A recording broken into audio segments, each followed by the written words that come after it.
Hi, this is Shawna, your friendly neighborhood word witch, and I am here to help you put magic in your manuscript.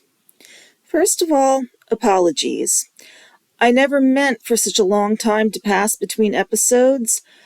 I won't dump all the details on you, but I've been under a lot of stress right now and had to focus on the essentials for a while. For those of you who are new to the channel, I am a published author and a freelance editor and writing coach.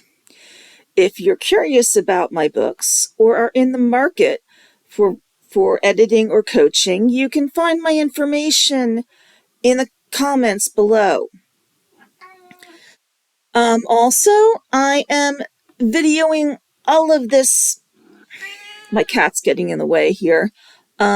Would you like me to pick you up so the folks can see you? No, you just want to complain about me not giving you attention.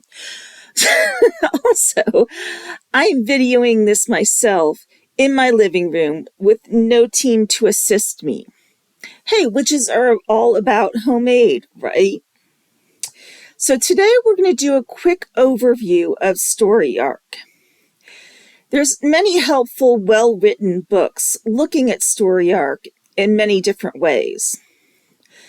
But as I help my editing clients, I saw a need for a short, clean outline to check their writing against.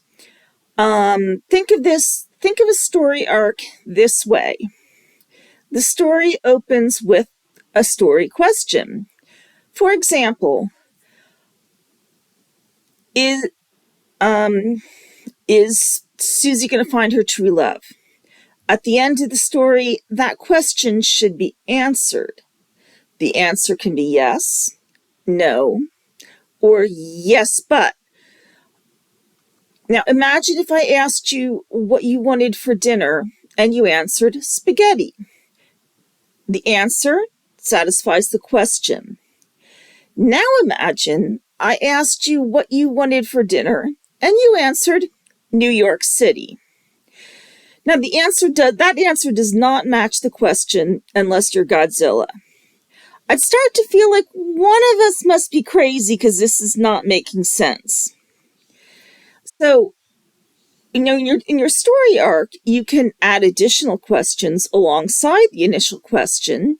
You can complicate the initial question or make it even harder for your protagonist to get the answer that they want. In fact, that's very much recommended as it adds to the tension and keeps your reader turning the pages.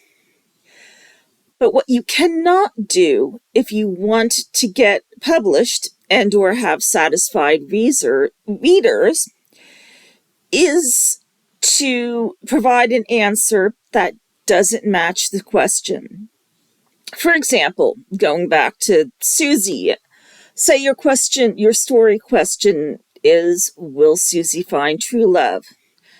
But your ending has her saving the world by accidentally feeding the supervillain a dish he's deathly allergic to at the dinner party. Now that's a really dramatic ending, but no matter how dramatic the ending, it will leave the reader unsatisfied because it seems random. They're wondering why they're reading all of this in the first place. So if you want to fix Susie's story, there's a couple ways to do that. You could try tweaking the initial question to, will Susie find a true purpose in life? And then you tweak that ending just a little bit to have a super secret government organization recruit her to add pureed peanuts to the stew.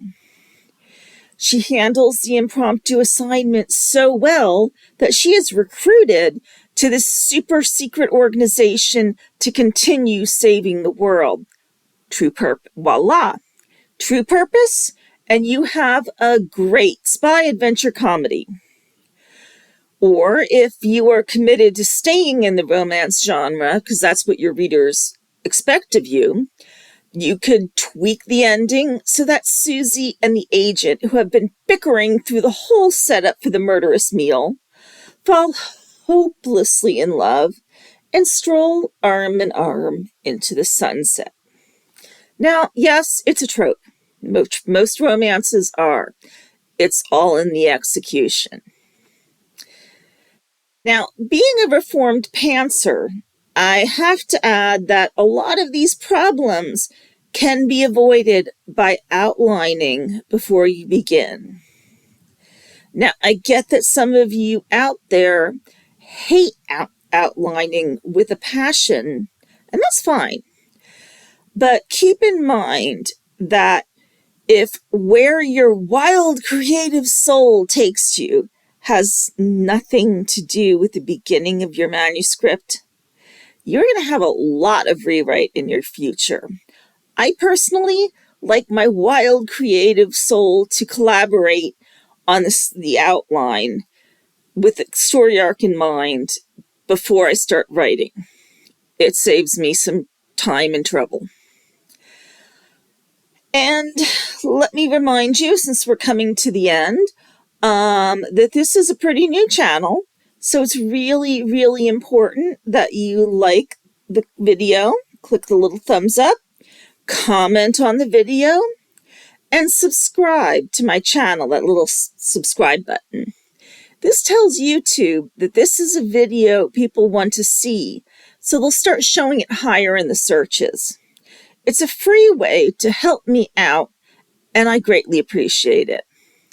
Also, in the comments below, you'll see the link for my Amazon author page that has all of my books for sale. You'll see the link for my author webpage, which gives you the option to get a free novella by signing up for my newsletter. And that website also gives you my contact email if you need to contact me about writing coaching or about any editing projects you may have. Finally, if you found this video helpful or entertaining, or if you'd simply like to help a witch out, there is a link that says, "Buy me a cup of tea." That allows you to put some money in my virtual tip jar. If you can't, that's cool too. Believe me, I understand. And I appreciate you taking the time to watch my videos. That's why I make them. So until next time, have a great day and put magic in those manuscripts.